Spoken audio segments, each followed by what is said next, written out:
गठबंधन में लगी है मनोरंजन की होड़, अब मुशायरा करने लगे हैं नीतीश कुमार।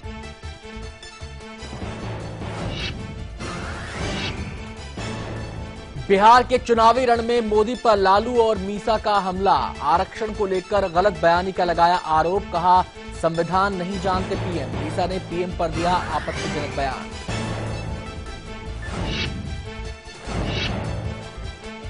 दिल्ली के केरल हाउस में बीफ मुद्दे पर केरल के सीएम ओमान चांडी ने पीएम मोदी को लिखा पत्र, दिल्ली पुलिस की कार्रवाई को बताया आपत्तिजनक।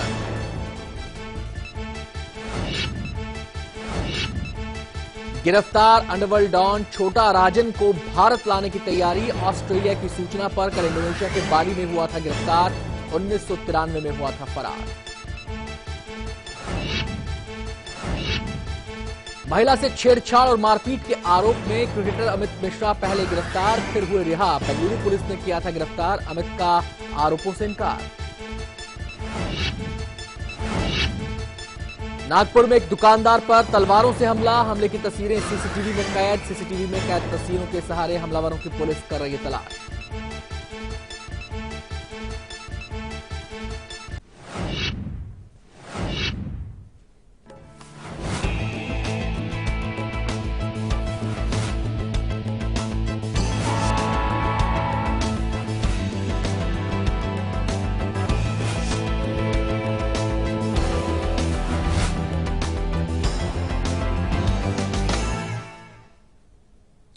नमस्कार, आप देख रहे हैं दिल्ली लाइव। मैं हूं अनंत भट्ट। शुरुआत आज की टॉप स्टोरी के साथ।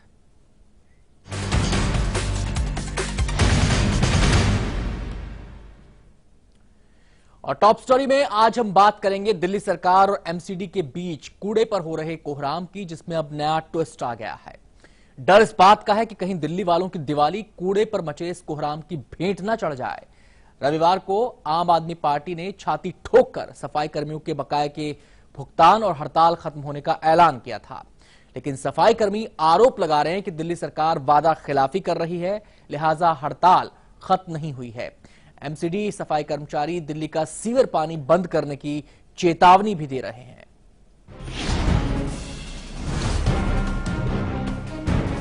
दिल्ली सरकार, जब तक वेतन नहीं मिलेगा तब तक पीछे नहीं हटेंगे।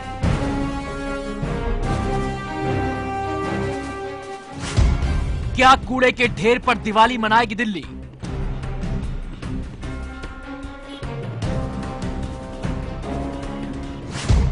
क्या दिवाली पर दिल्ली का सीवर पानी बंद होगा? अब दिल्ली में क्या होगा? सीवर पानी बंद होगा, चाहे जो मजबूरी हो, मांग हमारी पूरी हो। दिल्ली सरकार, जब तक वेतन नहीं मिलेगा तब तक पीछे नहीं हटेंगे। कूड़े पर कोहराम की भेंट चढ़ेगी दिल्ली की दिवाली।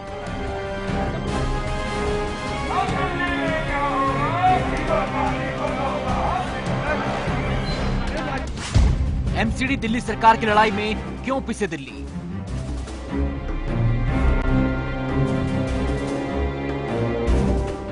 ऐसे न जाने कितने सवाल आज दिल्ली वालों के जहन में कौंध रहे हैं। दिल्ली के कई इलाकों में पड़े कूड़े के ढेर न केवल दिल्ली वालों की परेशानी बढ़ा रहे हैं, बल्कि ये सोचने पर भी मजबूर कर रहे हैं कि क्या कूड़े के ढेर पर इस बार दिवाली मनानी पड़ेगी। इस डर की वजह है एमसीडी सफाई कर्मियों की हड़ताल। अब दिल्ली में क्या होगा? सीवर पानी बंद होगा, चाहे जो मजबूरी हो, मांग हमारी पूरी हो। दिल्ली सरकार, जब तक वेतन नहीं मिलेगा तब तक पीछे नहीं हटेंगे। कहने को रविवार को हड़ताल खत्म करने का ऐलान किया जा चुका है, लेकिन असलियत में हड़ताल अभी तक खत्म नहीं हुई है। कूड़े के ढेर बता रहे हैं कि सफाई कर्मी अब भी हड़ताल पर हैं। जिन ट्रकों को दिल्ली का कूड़ा उठाना चाहिए था, उनके चक्के थमे हुए हैं। अब तो सफाई कर्मी ये भी ऐलान कर रहे हैं कि दिल्ली की सड़कों पर केवल कूड़ा नहीं फैलाया जाएगा, बल्कि दिल्ली का सीवर पानी भी बंद किया जाएगा।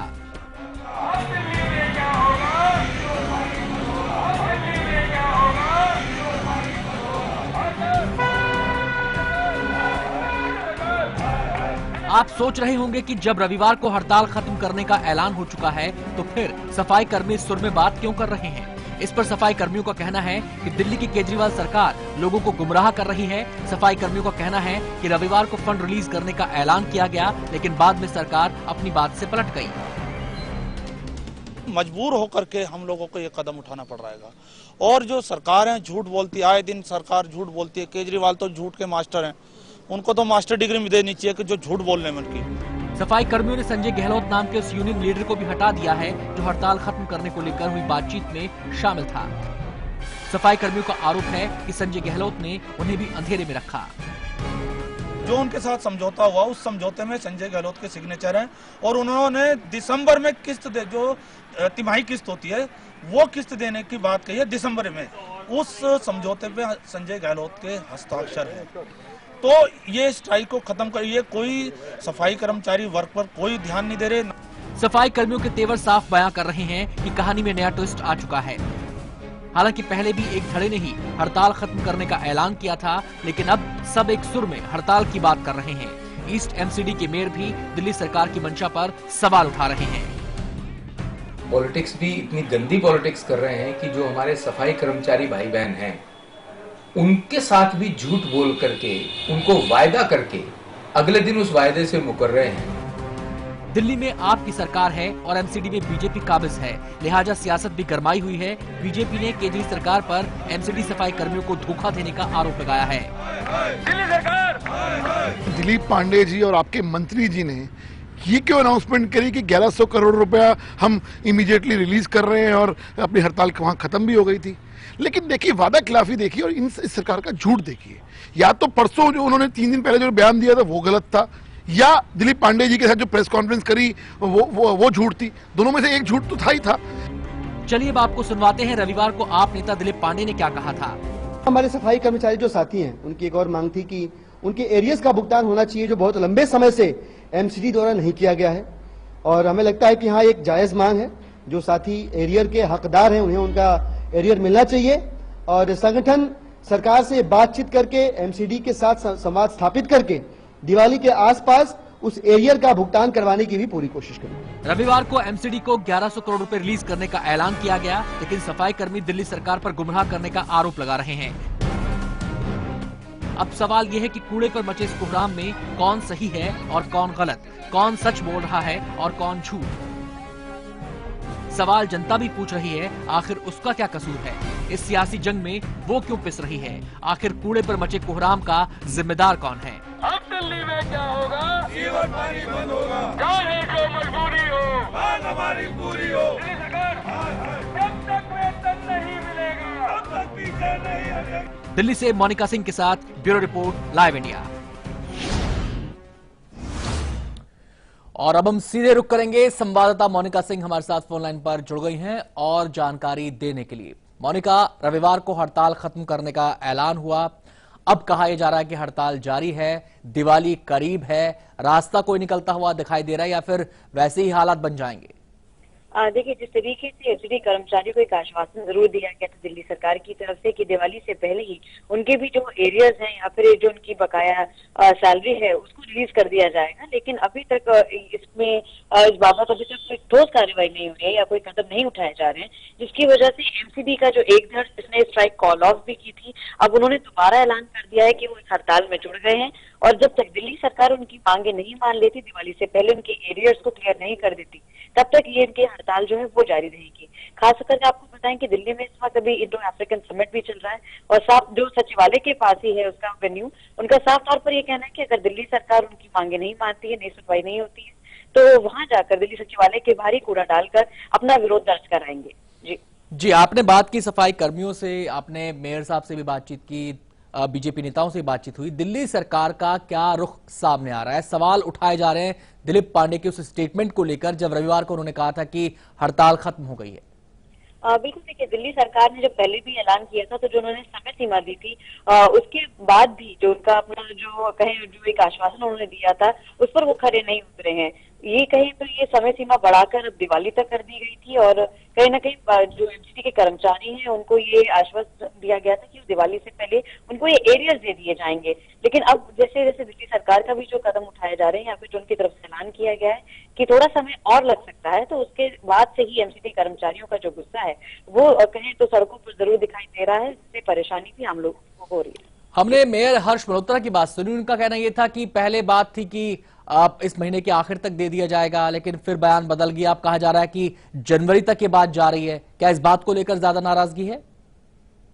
तरीके से समय सीमा बार बार बढ़ाई जा रही है। जो समय था उस पर एमसीडी कर्मचारियों की बकाया राशि जब तक उनका भुगतान नहीं किया जा रहा है, उसी के बाबत वो काफी ज्यादा कहें तो नाराज नजर आ रहे हैं और कह रहे हैं कि बार बार जिस तरीके से उनको एक कहें तो झांसा दिया जा रहा है, एक ख्वाब जरूर दिखा दिए जाते हैं कि उनके एरियर्स या फिर जो उनकी बकाया राशि है उसे क्लियर किया जाएगा, लेकिन अब ऐसा दिखाई दे रहा है कि वो अभी तक इस बात पे खड़े नहीं उतर रहे, जिसपे गुस्सा इतना ज्यादा है एमसीडी कर्मचारियों का कि उनका कहना है कि वो तब तक काम पर नहीं लौटेंगे जब तक दिल्ली सरकार उनकी मांगे नहीं मान लेती। शुक्रिया मोनिका आपका इस पूरी जानकारी के लिए। तो एमसीडी सफाई कर्मचारी साफ तौर पर कह रहे हैं कि अब उन्हें अपने बैंक अकाउंट में पैसा चाहिए और जब तक मांग नहीं मानी जाती तब तक वो काम पर नहीं लौटेंगे। रास्ता कैसे निकलेगा, ये बड़ा सवाल है। एमसीडी सफाई कर्मियों ने साफ कर दिया है कि वो फिर से हड़ताल पर हैं। सफाई कर्मियों के रुख का असर दिल्ली की सड़कों पर भी दिखने लगा है। पूर्वी दिल्ली के कई इलाकों में गंदगी के ढेर देखे जा सकते हैं। लाइव इंडिया संवाददाता मोनिका सिंह की रिपोर्ट देखिए। दिल्ली में एमसीडी कर्मचारियों की हड़ताल अब तक खत्म नहीं हुई है। जाहिर सी बात है, दिल्ली सरकार ने अपनी तरफ से ऐलान जरूर कर दिया था कि 11 करोड़ की जो बकाया राशि है, जो उनका एरियर्स है, वो तक रिलीज कर दिया जाएगा। प्रेस कॉन्फ्रेंस तक की गई, लेकिन जिस तरीके से हम देख रहे हैं कि अब एमसीडी कर्मचारियों को लग रहा है कि दिल्ली सरकार की तरफ से उनके साथ कहीं ना कहीं वादा खिलाफी हुई है। अभी भी हम देख रहे हैं दिल्ली की सड़कों की हालत, जगह जगह जो कूड़ा बिखरा हुआ है उससे कई ज्यादा लोगों को भी परेशानी हो रही है। लेकिन एमसीडी कर्मचारियों का साफ तौर पर यह कहना है कि जब तक उनकी मांगे नहीं सुनी जाएंगी तब तक उनकी ये हड़ताल जारी रहेगी। इस हड़ताल में आपको बताएं कि 2 धड़ बट गए थे, जिसमें एक धड़ ने हालांकि अपनी जो स्ट्राइक थी वो कॉल ऑफ कर ली थी, लेकिन जिस तरीके से दिल्ली सरकार अभी तक उनके एरियर्स रिलीज नहीं कर रही है, तो एमसीडी की तरफ से ये बयान आ गया है कि वो अपनी हड़ताल जारी रखेंगे। और खास तौर से जो दिल्ली में इस समय इंडो अफ्रीका समिट चल रहा है, वहां जाकर भी उन्होंने ऐलान किया है कि वो कूड़ा डालेंगे ताकि कम से कम दिल्ली सरकार के पास उनकी मांगों को लेकर जो उनकी आवाज है वो पहुंच सके। कैमरामैन बाला के साथ मोनिका सिंह, लाइव इंडिया, दिल्ली। और अब वक्त होगा छोटे से ब्रेक का। ब्रेक के बाद देखिए दिल्ली में बीफ पर बयान।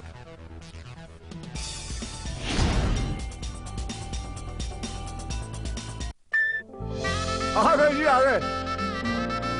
ये लाल टमाटर के साथ नींबू और हरी मिर्च फ्री है क्या? तीनों एक से बढ़कर एक, लेकिन तीनों के रगों में खून तो एक ही है। ऑनर ड्रीम सीरीज ले लो जी। ये फेस का क्या हाल बना रखा है? दिन भर धूप में एक्टिंग करता हूँ, फेस डल हो गई। अबे धूप में तो एक्टिंग मैं भी करता हूँ, नहीं होता। ये ले, फेस को अटेंशन दे। Fair and lovely men fairness cream, ये धूप में भी काम करे और दे दुगना fairness. Fair and lovely men fairness cream. Nice pic ना? क्या नाइस? मैं तो हुई नहीं इसमें। हाँ यार, एक सोलो निकालना। नाइस ना? सुपर। एफबी पे डाल। ओके। कितने लाइक्स आए? 100, 200। कब शॉप करती कार ऑल्टो 800 प्रेजेंट्स चलती का नाम गाड़ी। Let's go. कल से सोमवार से शुक्रवार शाम 7:30 बजे सिर्फ सब पर।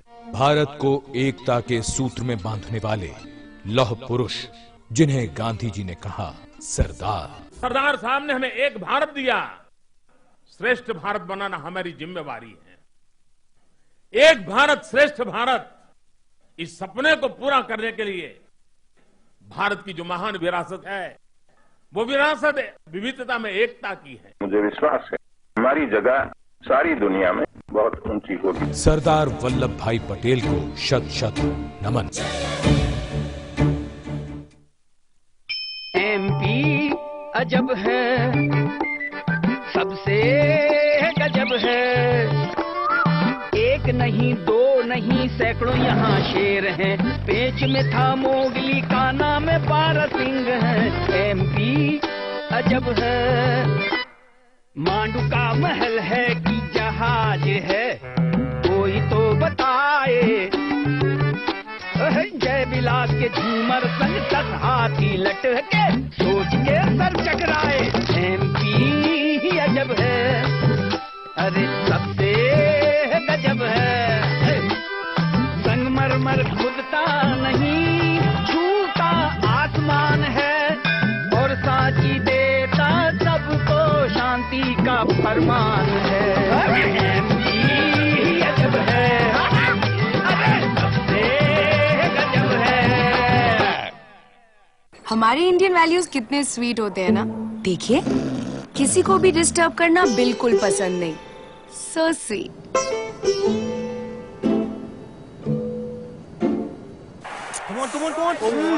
पर टीवी देखते वक्त क्या हो जाता है इंडियन वैल्यूज को? अब नहीं होगा, क्योंकि वीडियोकॉन D2H है हेडफोन्स के साथ। किसी को डिस्टर्ब मत करो और इंडियन वैल्यूज को मेंटेन रखो। Videocon D2H for Indian values.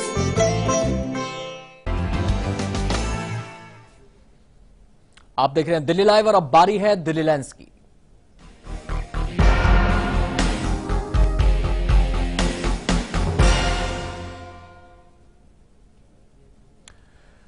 Delhi में इन दिनों गोमांस की बात को लेकर बवाल मचा हुआ है। दरअसल दिल्ली पुलिस को सूचना मिली थी कि दिल्ली स्थित केरल भवन में बीफ परोसा गया है, जिसके बाद पुलिस तुरंत एक्शन में आई। अब पुलिस के इसी एक्शन को लेकर हंगामा खड़ा हो गया है।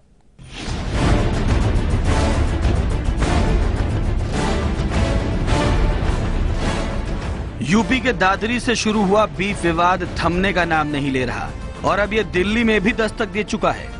दिल्ली पुलिस को एक कॉल के जरिए केरल भवन की कैंटीन में बीफ परोसे जाने की सूचना मिली, जिसके बाद दिल्ली पुलिस तुरंत हरकत में आई और केरल भवन की कैंटीन में रेड कर डाली। इस वक्त हम केरला हाउस में मौजूद हैं, जहां पर पूरा ये बवाल खड़ा हुआ। बीफ कंट्रोवर्सी जिसे कहा जा रहा है वो शुरू हो चुकी थी कल देर शाम, जब पुलिस को पीसीआर पर एक कॉल मिली कि यहां की कैंटीन में एक बीफ सर्व किया गया है। एक शख्स जो कि कैंटीन के अंदर थे, उनका बताया जाता है उन्होंने अपने एक दोस्त को जानकारी दी फोन पर। उसके बाद उन्होंने पीसीआर कॉल करी, पुलिस यहां पर पहुंची, पूरी तहकीकात करी। उस तहकीकात करने के बाद यहां कुछ भी नहीं पाया गया। पुलिस यहां से बेरंग लौट गई। लेकिन आज सुबह होते होते पूरा मामला जो है बड़ा रूप उसने मामले ने ले लिया, जब केरला के मुख्यमंत्री उम्मन चांडी ने बाकायदा ट्वीट करके ये कहा कि दिल्ली पुलिस को अंदर नहीं घुसना चाहिए था। ये कोई प्राइवेट होटल नहीं, ये एक सरकारी बिल्डिंग है जिसके अंदर पुलिस को इस तरीके से नहीं घुसना चाहिए था। दिल्ली पुलिस के इस एक्शन पर सियासी रिएक्शन भी खूब हो रहा है। दिल्ली के मुख्यमंत्री अरविंद केजरीवाल ने ट्वीट कर दिल्ली पुलिस के रवैये पर सवाल उठाए हैं। मैं केरल हाउस पर दिल्ली पुलिस की रेड की कड़ी आलोचना करता हूं। मैं केरल के मुख्यमंत्री की इस बात से पूरी तरह सहमत हूं कि केरल हाउस उनकी सरकार की संपत्ति है, ना कि कोई प्राइवेट हॉस्टल। दिल्ली पुलिस और उसके बहाने केंद्र की मोदी सरकार को घेरने वाले केजरीवाल अकेले नहीं हैं। विरोधी पार्टियां एक सुर में हल्ला बोल रही हैं। बिल्कुल गलत है, ये गैर कानूनी है। दो सवाल पर गैर कानूनी है। एक, दिल्ली पुलिस का कतई अधिकार नहीं है कि इस प्रकार की रेड करें, क्योंकि दिल्ली में कोई बफलो बैन नहीं है। और वो कौन होते हैं उस प्रकार केरला भवन में जाकर रेड करने का, और किसके आधार पर? दिल्ली पुलिस को और दूसरा काम नहीं है क्या जो दिल्ली पुलिस वहां पहुंच गई? इस विवाद की जड़ में वो फोन कॉल है जो हिंदू सेना के कार्यकर्ता ने की थी। जरा उनकी भी बात सुन लें, वो क्या दलील दे रहे हैं। वहाँ पे केरला हाउस में मेरा एक मित्र है मलयाली, उसका फोन आया कि दिल्ली में गौ मांस बीफ केरला हाउस में खुलेआम खा रहा है। हम लोग वहाँ जाते हैं, हमने जो अंदर केरला हाउस की कैंटीन है वहाँ जाके ये मेनू लगा हुआ था। हमने उनसे केरला हाउस के लोगों से पूछा, ये आपने सारा चीज इंग्लिश में लिखा है, ये मलयाली भाषा में क्या है? उन्होंने बोला ये है बीफ करी। तो हमने बीफ करी है, तो मैं पूछता हूँ इससे गाय का मीट है? तो वो कुछ लोग बोलते नहीं है, वो चुप हो जाते हैं। तो हमें संदेह पैदा होता है कि ये गाय का मांस यहाँ बेच रहे हैं, बीफ करी बेच रहे हैं। चौतरफा हमलों के बीच दिल्ली पुलिस कमिश्नर ने भी इस मामले पर पुलिस का पक्ष रखा। उन्होंने कहा कि कानून के दायरे में एहतियातन कार्रवाई की गई। एहतियातन तौर पर हमारे पुलिस ऑफिसर्स वहाँ गए, उन्होंने वहाँ का जो प्राइवेट सिक्योरिटी स्टाफ है उसको भी अलर्ट किया कि इस प्रकार की कॉल आई है, हो सकता है कोई शरारती तत्व आके यहाँ पे हंगामा ना करे। और खुद भी जो है वहाँ पे जो मुनासिब इंतज़ाम लगाना था वो लगाया गया, और उनके जो स्टाफ हैं अंदर उनको भी अलर्ट किया गया। वहीं जब इस पूरे मामले पर केरल भवन के कैंटीन स्टाफ से बात की गई तो वो लोग कुछ भी बोलने से बचते नजर आए। कल मैं 4 बजे घर गया था, सुबह आया मुझे सुना था कुछ हुआ था यहाँ पर। कि क्या हुआ मुझे नहीं मालूम है क्या हुआ था। हमें पता नहीं है सर इसके बारे में। हाँ पता नहीं है, लेकिन यहाँ पे बाहर काफी आदमी इकट्ठा हो रहे थे, पता नहीं, हमें कोई पता नहीं है। हम किचन के अंदर काम कर रहे थे, हमें पता भी नहीं है ये हो रहा, हंगामा हो रहा है, पुलिस आई थी।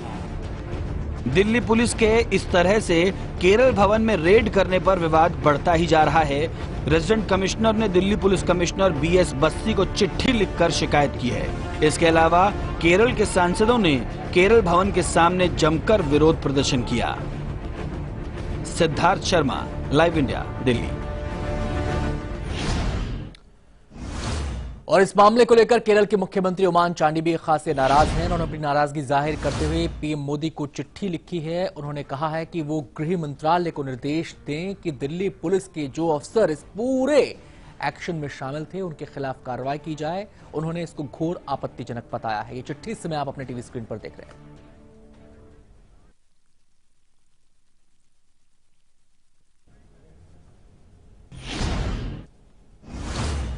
आगे बढ़ते हैं। दिल्ली में चल रहे इंडो अफ्रीका सम्मेलन पर आतंक का साया मंडराता दिख रहा है। खबर है कि खुफिया एजेंसियों को इनपुट मिला है कि आतंकी संगठन ISIS और बोको हरम सम्मेलन पर हमले की फिराक में है। इस आशंका को देखते हुए सम्मेलन की सुरक्षा कड़ी कर दी गई है।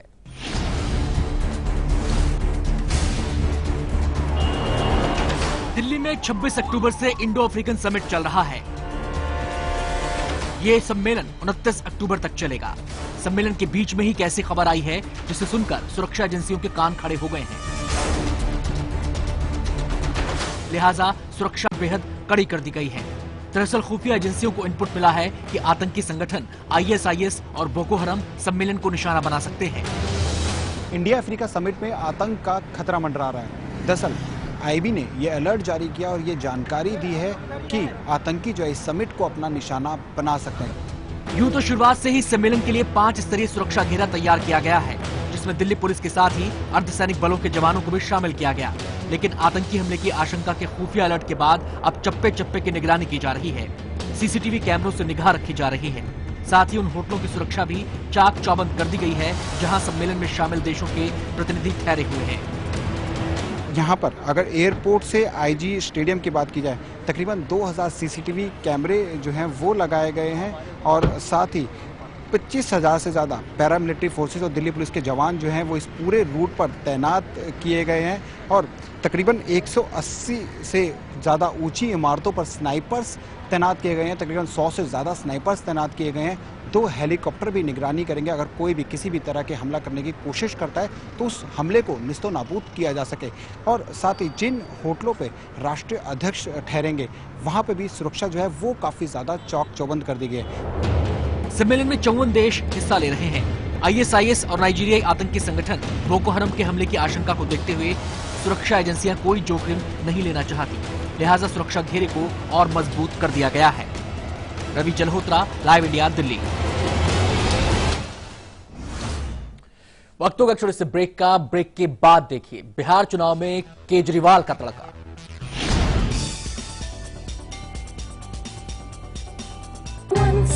Upon a wonder, struck by a thunder, and I'm falling. Introducing 2 new fragrances from Engage Geo Sprays. Give in to the language of love. No chemical allergy, 100% Ayurvedic. Diwal BH Plus hair color. Punjab. Best social environment. Best government reforms. Best infrastructure. 24/7 uninterrupted power supply. Best place to start business. Excellent industrial work culture. First class air connectivity. It is our proud privilege to welcome you to Punjab, the land where people think big and achieve big. Invest in the best. Welcome to Progressive Punjab and be a part of the success story.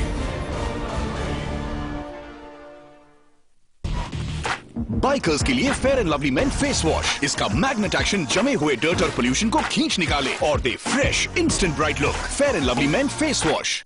हाँ जी, तो बताइए कहाँ जाना है? Movie. Okay, give me a second. ना hello, भाव क्यों खा रहा है यार? कोई मुझे भी पूछेगा कहाँ जाना है। आपको कहाँ जाना है सर? जयपुर। गपशप करती कार ऑल्टो 800 प्रेजेंट्स चलती का नाम गाड़ी। Let's go. कल से सोमवार से शुक्रवार शाम 7:30 बजे सिर्फ सब पर। ये है कपड़ों की दुनिया जहाँ सब कुछ कपड़े से बना है। डिटर्जेंट की धुलाई चाहिए, पर धुलाई के बाद ये डलनेस नहीं चाहिए। हर धुलाई के बाद कंफर्ट लगाना चाहिए, ताकि उन्हें मिले बेमिसाल खुशबू और नई जैसी चमक।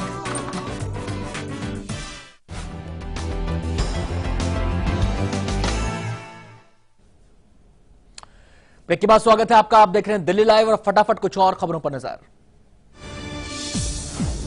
बिहार विधानसभा चुनाव में आज केजरीवाल ने ट्वीट के जरिए भी तड़का लगा दिया। केजरीवाल ने ट्वीट कर नीतीश को सीएम बनाने के लोगों से अपील की है, उनके लिए वोट करने की अपील की है। नीतीश ने धन्यवाद कहा है।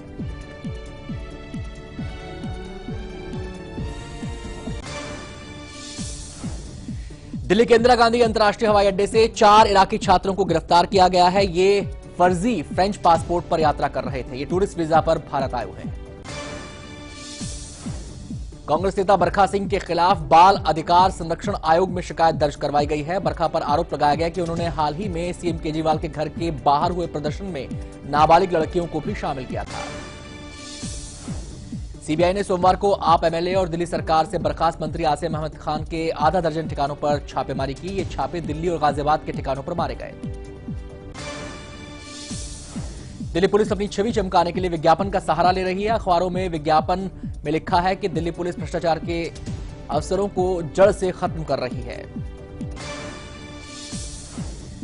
दिल्ली वालों को तिरुपति बालाजी के दर्शन के लिए ना तो लंबी यात्रा करनी पड़ेगी और ना ही बुकिंग के लिए दौड़ धूप करनी होगी। दरअसल तिरुपति बालाजी की पूजा के लिए जो रस्में निभाई जाती हैं वो दिल्ली में चलने वाले 10 दिन के त्योहार के दौरान भी निभाई जाएंगी। लोग जवाहरलाल नेहरू स्टेडियम में दर्शन कर पाएंगे। दिल्ली लाइव में आज इतना ही। वक्त होगा छोटे से ब्रेक का। ब्रेक के बाद भी खबरें जारी है।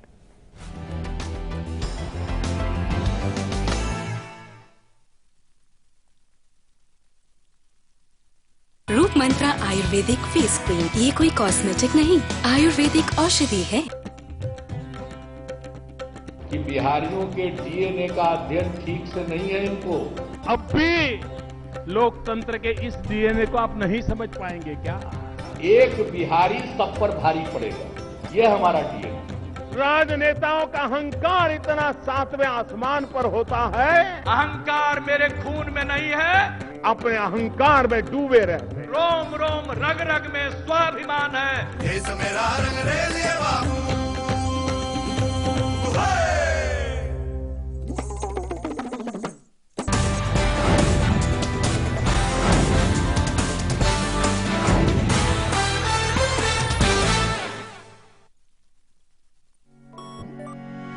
अब आप न्यूज के रहेंगे और भी ज्यादा करीब लाइव इंडिया ऐप के साथ। सिर्फ एक टच और आप हो जाएंगी न्यूज अपडेट, कभी भी कहीं भी।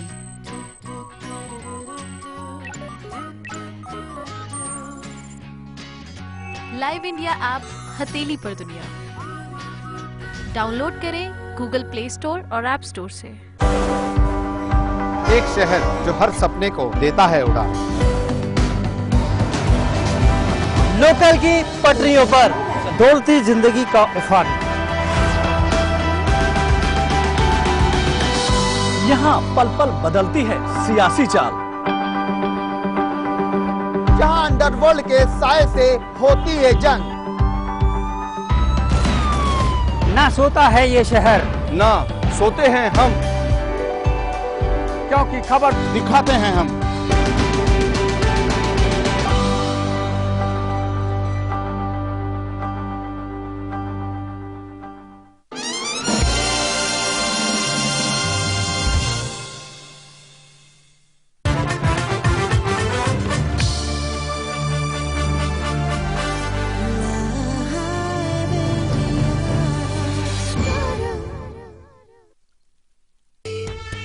कार्यक्रम के प्रायोजक हैं एंगेज न्यू स्पेस।